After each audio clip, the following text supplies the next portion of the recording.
Vagabonding, an uncommon guide to the art of long-term world travel, is not your normal travel book. It was written by the well-known travel writer Rolf Potts, and it goes into the philosophical, moral, and intellectual parts of long-term travel. It shows the reader how to travel and live in the moment. The book doesn't have a traditional story or characters. Instead, it's a guide for anyone who wants to see the world at their own speed. It gives you a new way of looking at things and a new way of thinking that lets you break away from your daily routine and enjoy the beauty of slow, focused exploration.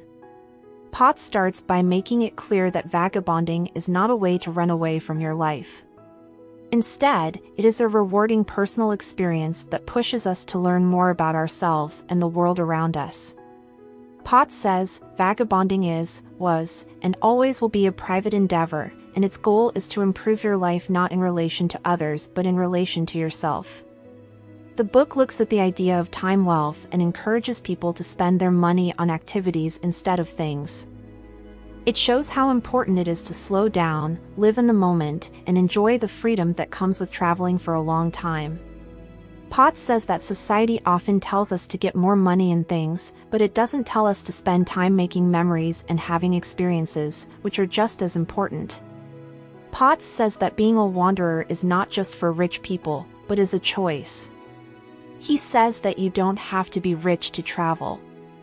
All you need is the desire to see the world and the will to save money and make plans.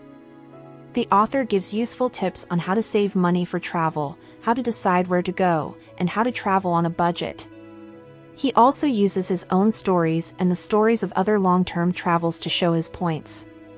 Potts says that travelers should learn about the local culture and practices, try to understand their host's point of view, and avoid being a tourist. He says this to show how important real interactions are. He agrees that it's impossible to forget that you're an outsider, but he says that a big part of the vagabonding experience is trying to understand and respect local customs and beliefs. The book also talks about how to move for a long time. Potts gives advice on how to deal with being alone, culture shock, and coming back home. He talks about how hard it is to get used to new cultures, deal with homesickness, and get back into the swing of things at home. He does this to remember readers that these challenges are just as much a part of the journey as the adventures themselves. Potts gives many quotes and references from philosophers, artists, and world travelers. Their words of wisdom add to the story of the book. Authors like Thoreau, Whitman, and Chatwin, among others, show how spiritual and intellectual long-term travel can be. Throughout Vagabonding, Potts talks about how long-term travel can change you.